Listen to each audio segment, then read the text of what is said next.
Et bienvenue dans cette présentation sur la vision dans le cadre de la semaine de la vision. Bienvenue à tous et à toutes.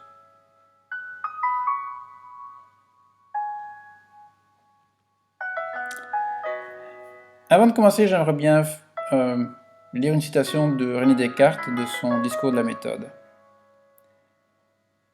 Ainsi, mon dessein n'est pas d'enseigner ici la méthode que chacun devrait suivre pour bien conduire sa raison, mais seulement de faire voir en quelle sorte j'ai tâché de conduire la mienne. Et cette phrase correspond bien à la philosophie que j'essaie d'appliquer aujourd'hui pour vous partager mes connaissances, ce que j'ai pu comprendre depuis maintenant pratiquement une trentaine d'années. L'idée, c'est très humblement de vous partager mes connaissances, ce que j'ai pu comprendre, et vous rendre accessible à tous. Donc, je voudrais que les choses soient claires aussi. Donc, tous les documents, toutes les informations présentées ici ce soir sont par d'autres auteurs, d'autres professionnels, d'autres collègues. Et donc, moi, ce que j'ai essayé simplement ici, c'est de collecter ces informations et de les vous présenter de la façon la plus accessible possible. En tout cas, de mon point de vue, vous rendre les choses les plus accessibles. Alors, qui suis-je? Alors, c'est pas vraiment important de lire tout ce qui est marqué ici. Par contre, ce que je voudrais juste, pour ceux qui ne me connaissent pas, donc je suis Benoît Lombards, et donc je suis à Woluwe-Saint-Lambert, à Bruxelles. Et ce qui est important, ce que je vais faire, c'est juste partager le fait que dans ma carrière, jusqu'à présent, je me suis axé sur dans trois domaines bien particuliers. L'enseignement, alors l'enseignement, c'est-à-dire j'ai enseigné, j'ai aussi été impliqué dans une école d'optométrie à Bruxelles. J'étais comme expert de l'enseignement, j'étais aussi comme administrateur, j'ai participé à l'élaboration de programmes. Deuxième élément important, c'est toujours l'enseignement, mais c'est moi, suivre des cours, être en formation permanente. Depuis pratiquement que je suis diplômé, j'ai toujours suivi des formations ou en Europe et principalement aux États-Unis parce que l'optométrie, elle vient des États-Unis, c'est vraiment la base est là-bas. Et troisième axe dans lequel je me suis aussi intéressé, c'est effectivement au niveau professionnel, m'investir pour les collègues pour l'optométrie, que ce soit au niveau européen ou que ce soit au niveau belge. Et effectivement, je suis aussi organisateur, j'étais organisateur d'un très grand nombre de conférences, surtout en Europe. Alors, donc on va parler de vision, donc on va faire un peu de théorie, on va faire un peu d'anatomie, on va voir ce que c'est qu'un œil normal. Point, élément important, on va déterminer l'acuité visuelle et la vision. Ce sont deux termes qui sont interchangés, malheureusement, c'est pas la bonne façon. On va définir l'optométrie, on va parler de l'approche structurelle et fonctionnelle. On va parler d'étapes dans la vision, comment ça se présente. Alors je ne parle pas de développement de la vision de l'enfance, mais d'une façon générale, comment ça fonctionne. Et on parlera d'un modèle de vision de l'optométrie.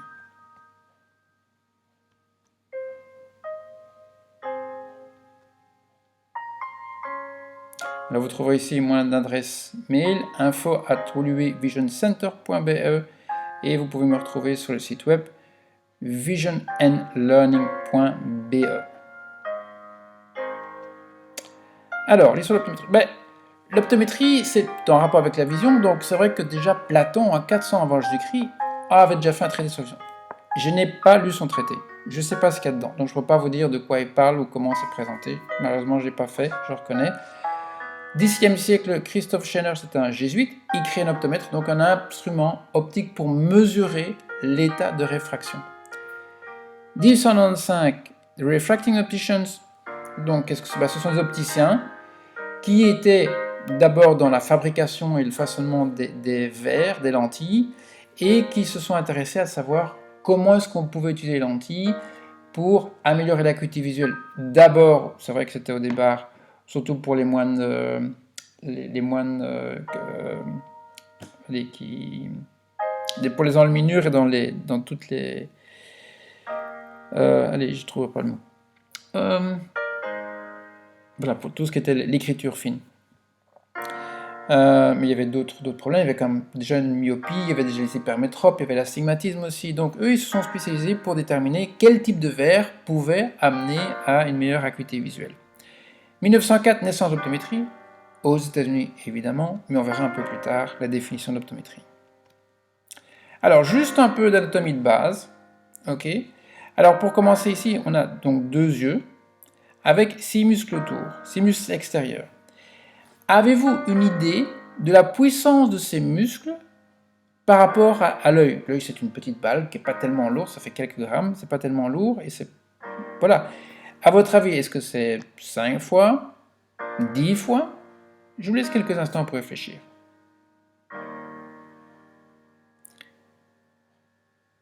La puissance de ces muscles est 150 fois supérieure, proportionnellement par rapport au poids de l'œil. Et ça a tout son sens, parce que ces muscles extérieurs, ce sont des muscles qui doivent être très puissants. Pas pour la force, pas pour la puissance, mais pour le contrôle, la rapidité, la précision dans le geste. Effectivement, la lecture, ou quand on regarde de près, de loin, on doit pouvoir suivre rapidement. Alors, ici, petite anatomie, donc c'est un schéma vertical. Pourquoi? Parce qu'effectivement, on voit les paupières ici. Donc, ce qui est intéressant, c'est de voir le schéma horizontal. Donc, qu'est-ce qu'on a ici? On a la cornée. Je vais comme juste revenir au point précédent. Alors, juste petit détail, donc, pour les porteurs de lentilles ou pour les personnes qui ont porté des lentilles, donc, l'œil, il est bien fermé, il y a des cul-de-sac ici, et donc, la lentille ne sait pas venir derrière l'œil.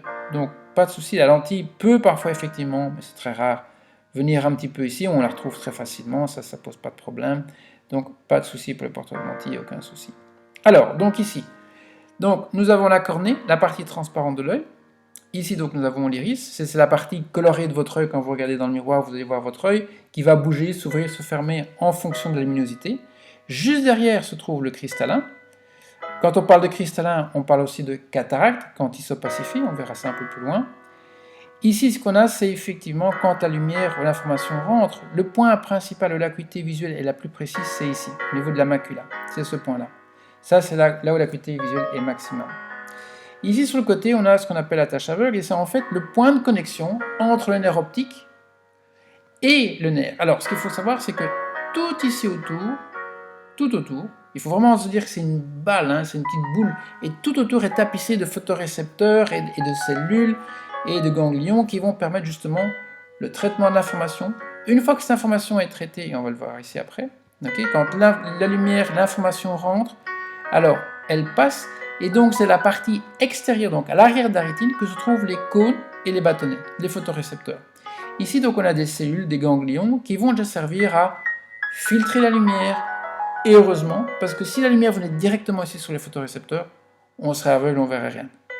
Donc, quand la lumière vient d'extérieur, elle vient ici effectivement sur le photorécepteur qui va s'activer, il y a une petite décharge électrique, qui va s'activer, ça va passer par les ganglions et les cellules, puis donc l'information visuelle va déjà être traitée, okay.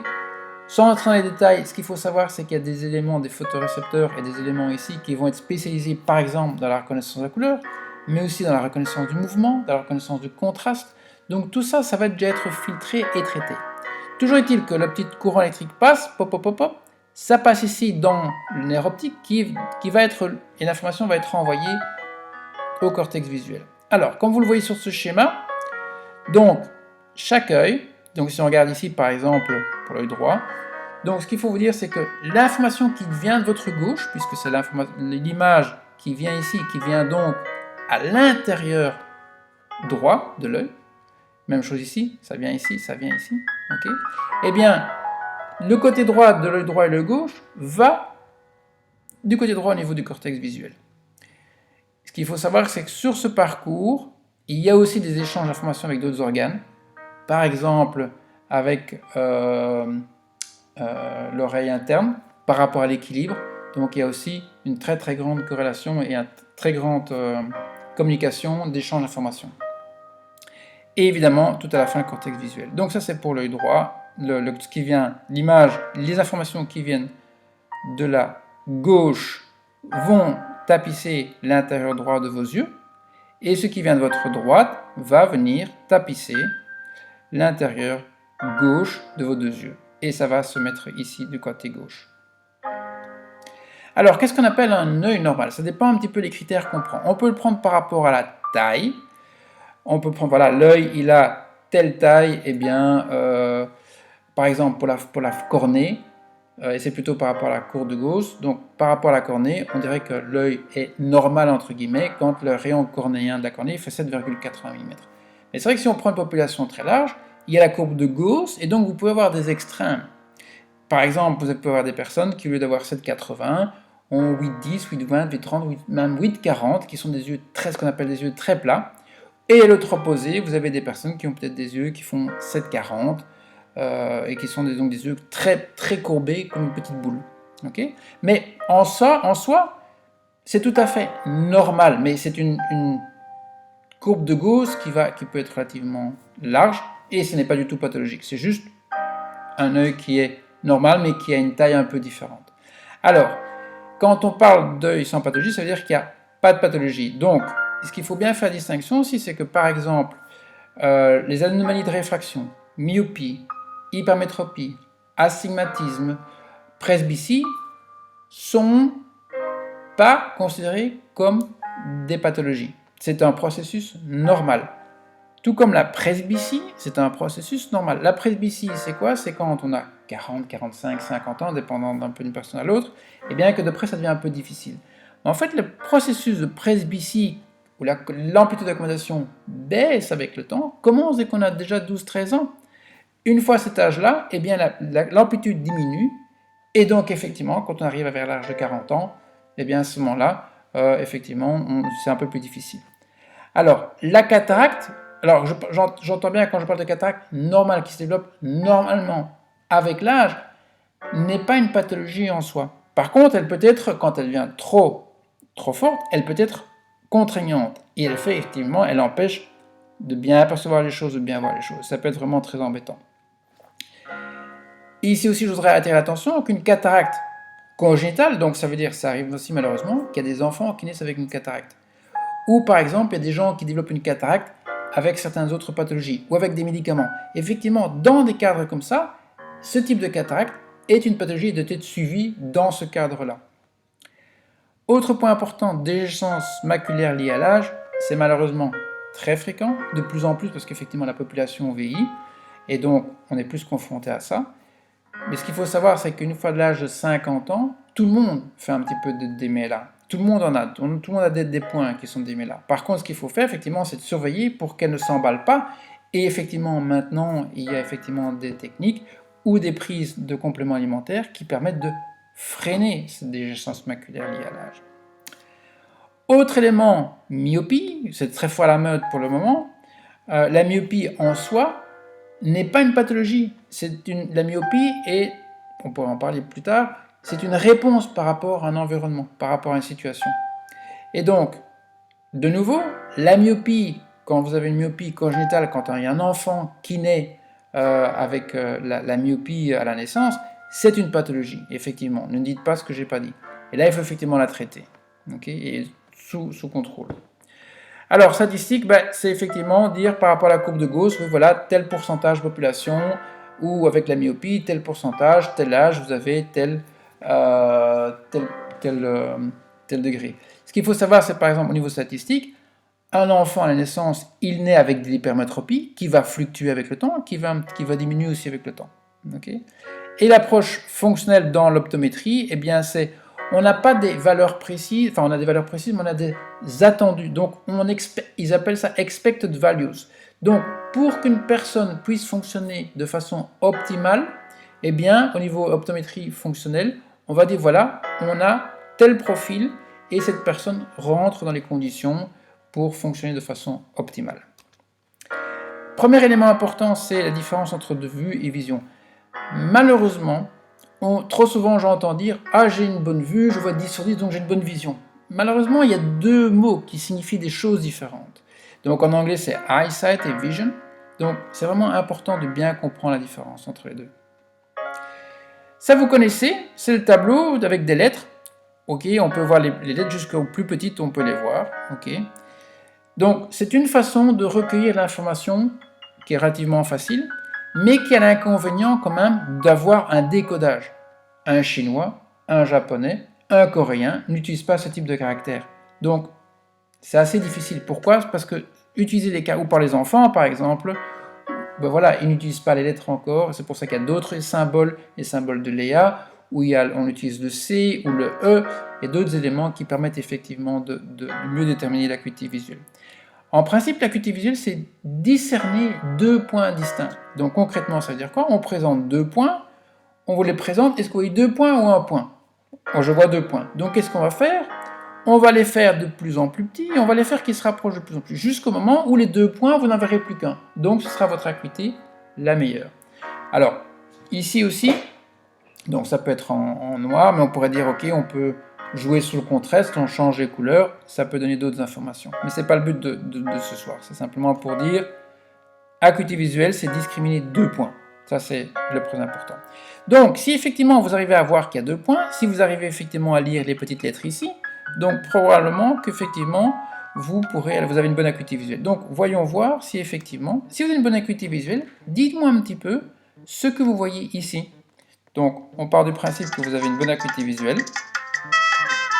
Hop, je vais mettre un peu moins fort. Dites-moi ce que vous voyez. Je vous laisse quelques instants. Écrivez sur un petit papier.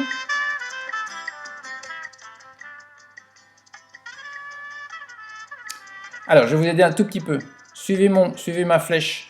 Regardez le contour.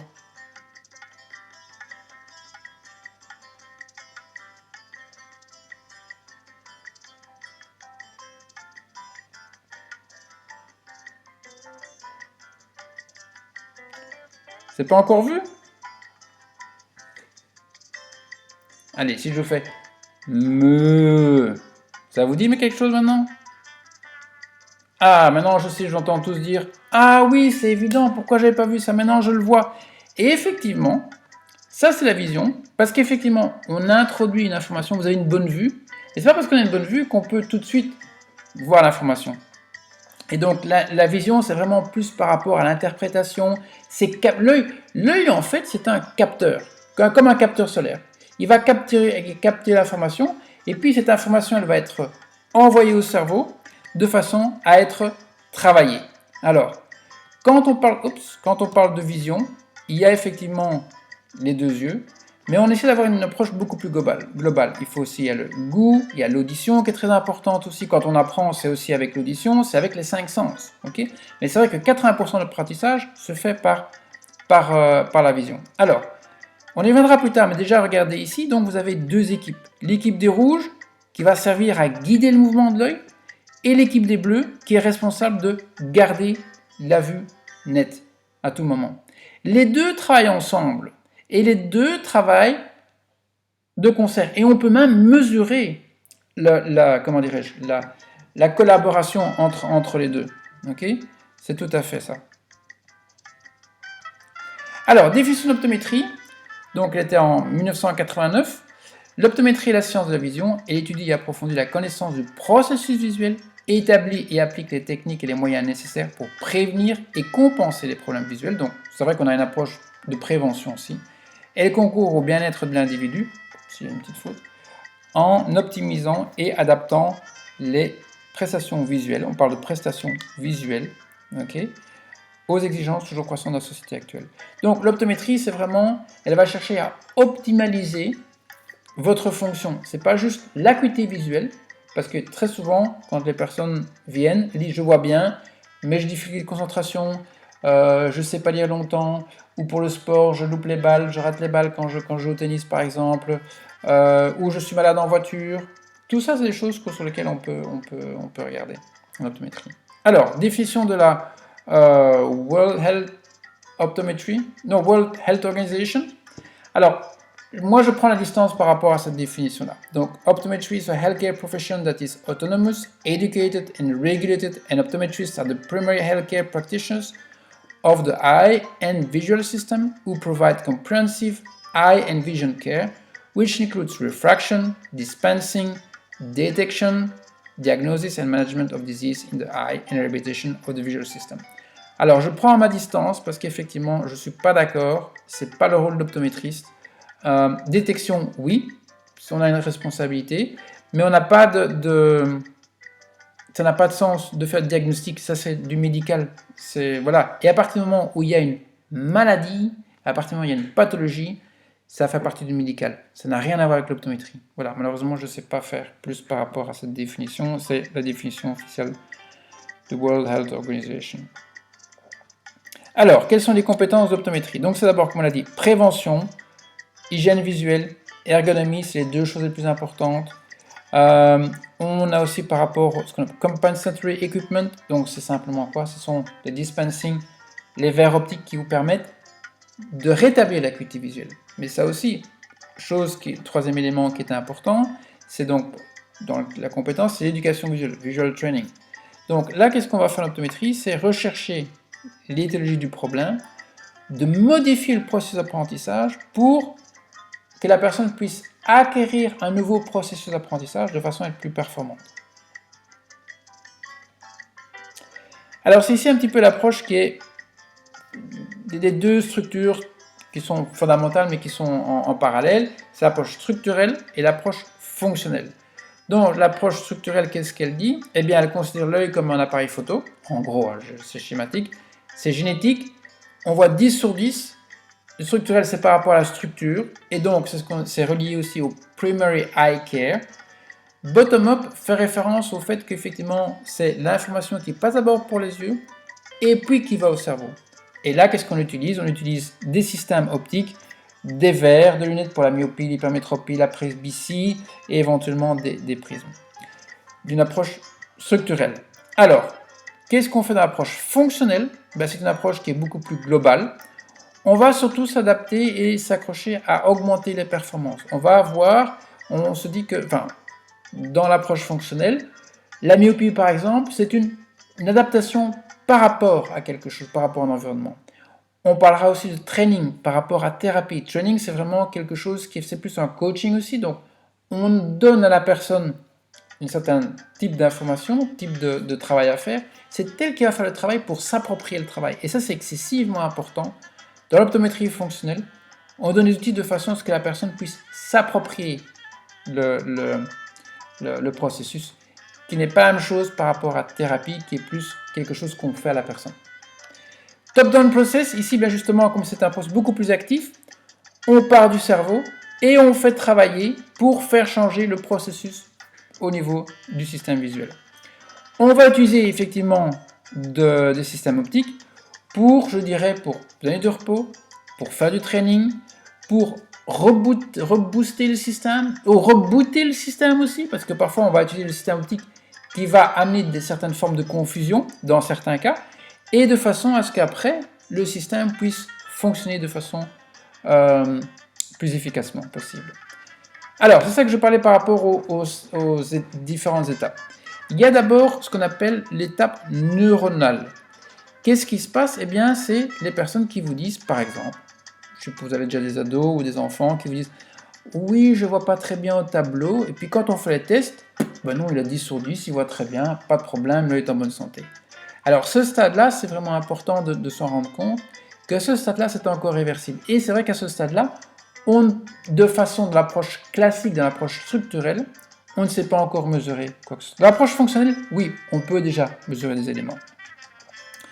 Dans l'étape neuromusculaire, donc là, on commence à voir les valeurs qui commencent à changer. À ce stade-ci, on peut encore retourner la situation. Les modifications sont encore possibles. La troisième étape, c'est musculaire. Là, c'est la modification qui devient vraiment très structurée. Et là, effectivement, quand c'est vraiment bien installé au niveau musculaire, on ne sait vraiment pas changer grand-chose. Et ça, alors, par contre, on peut toujours intervenir pour freiner, pour que ça n'accentue pas. C'est surtout vrai pour la myopie, par exemple.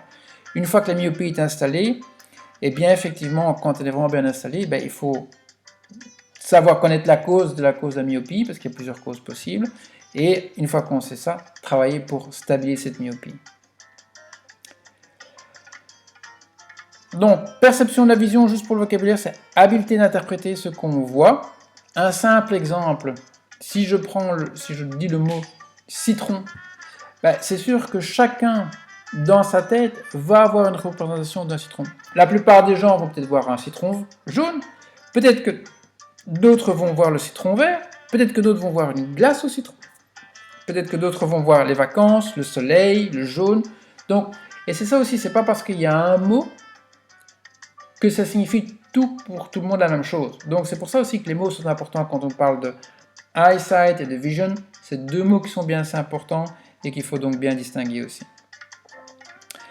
Ce que je voulais simplement revenir aussi dans l'apprentissage de la vision, c'est que ce qui est important, c'est que l'enfant, quand il naît, l'être humain, quand il naît, ben, il doit tout apprendre. Il doit apprendre à marcher, il doit apprendre à manger, il doit apprendre ben oui, à faire ses besoins aussi. Il ne sait rien faire seul, d'accord? Bon, il sait respirer, ça c'est des choses, ok, il y a des choses comme ça. Mais au niveau de la système de la vision, c'est exactement la même chose. Tout doit être appris. Alors c'est pour ça que c'est important qu'il faut donner à l'enfant, surtout au nouveau-né, des conditions, et surtout jusqu'à vraiment les premières années de la vie, des conditions qui vont lui permettre d'avoir vraiment tous les outils de façon à ce qu'il puisse apprendre le plus efficacement possible. Alors, qu'est-ce qui va se passer? C'est que si dans des situations où il y a du stress, eh bien, il va percevoir son environnement déformé. Et c'est ça qui va, par exemple, provoquer la myopie. C'est le cas le plus flagrant. Alors, modèle de l'optométrie. Alors, ça c'est moi. Ça, c'est moi. Donc, moi, j'ai remarqué qu'effectivement, moi, je travaille sur, en fait, 3 piliers. D'abord, un pilier structurel, par rapport à la structure de l'œil. Donc c'est vrai que quand je travaille, je dois m'assurer qu'effectivement, que la personne qui est en face de moi a des yeux qui sont structurellement bien, qu'il n'y a pas de pathologie, que tout est bon. Et il y a l'approche fonctionnelle, c'est le deuxième pilier, où effectivement, dans l'optométrie, on va regarder un petit peu comment le système fonctionne, quels sont les points forts, quels sont les points faibles.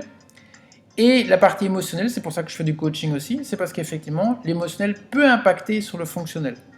Tout comme l'organique, le structurel peut impacter sur le fonctionnel et sur l'émotionnel. Donc, pour moi, c'est 3 piliers qui sont liés entre eux. Il faut que les 3 vraiment, il faut essayer d'avoir une vue globale d'ensemble pour essayer de se faire une meilleure idée de la situation.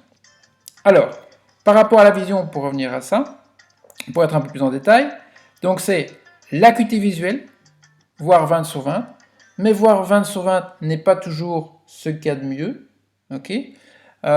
Parfois des personnes vous disent « Ah oui, je vois super bien, mais ça me rend malade, ou ça me fatigue, ou je ne suis pas confortable, ou je ne suis pas bien. » Donc, il y a quelque chose derrière qui doit être mis en place. Le eye focusing, rappelez-vous le petit bonhomme, je pense que ça vient juste après. Voilà, donc le eye focusing, c'est l'équipe bleue. C'est eux qui vont servir à toujours maintenir l'image bien nette. Eye timing, c'est l'équipe rouge. Qu'est-ce qu'ils vont faire? Eh bien, c'est eux qui sont en charge de mettre toujours, de façon à ce que vous ayez toujours, à tout moment, que les deux yeux fixent un point bien précis à tout moment. Eye tracking, donc c'est surtout pour la lecture, et c'est lié aussi avec le eye timing, les deux sont liés.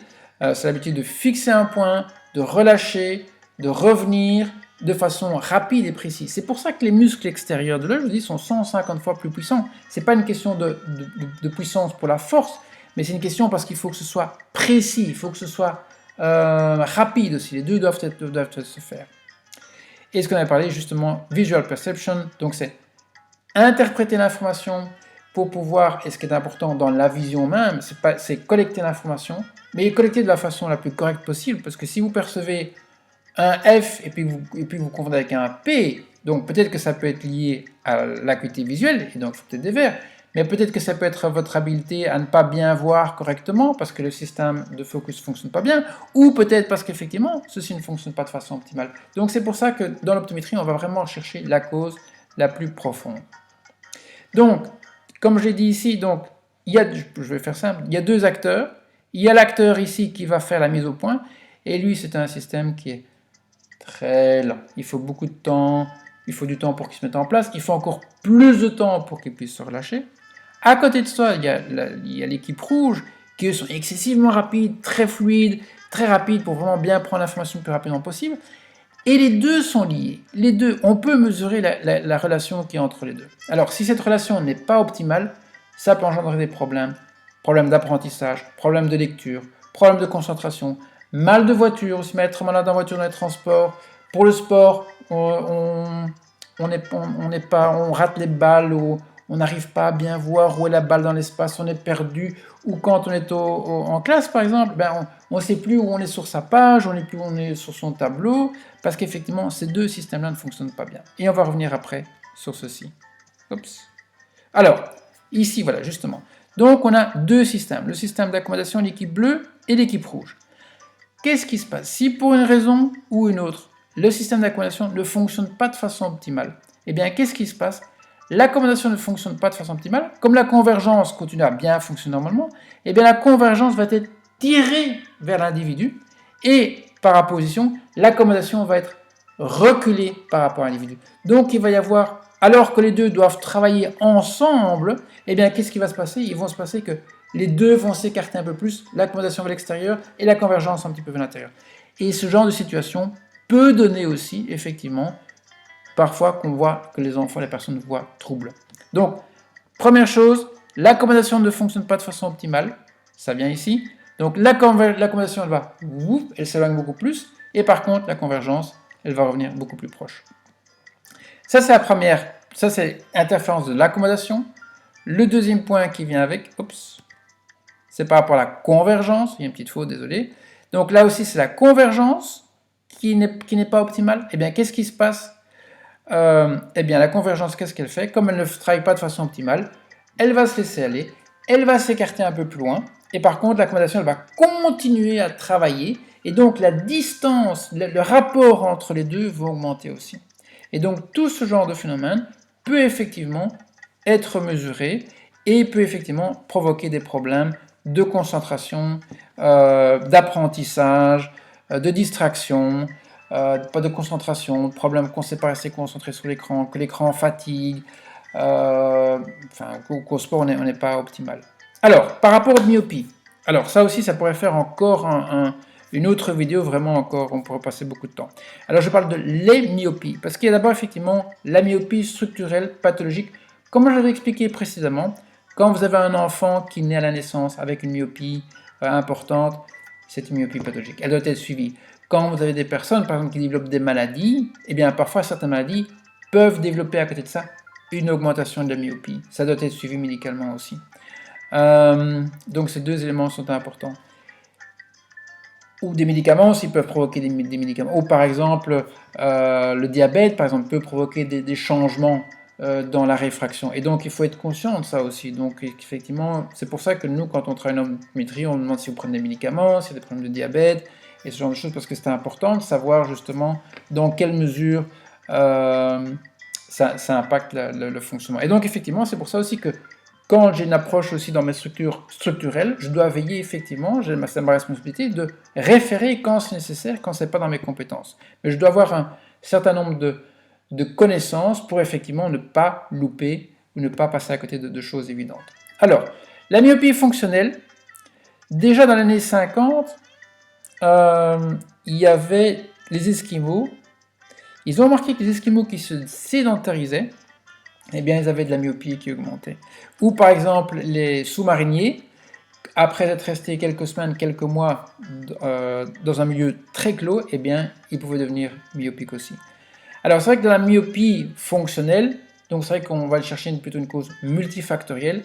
La partie génétique, c'est pas encore sûr à certains pourcents, à 100%. Il y a des signes qui disent, mais c'est pas tout le temps le cas.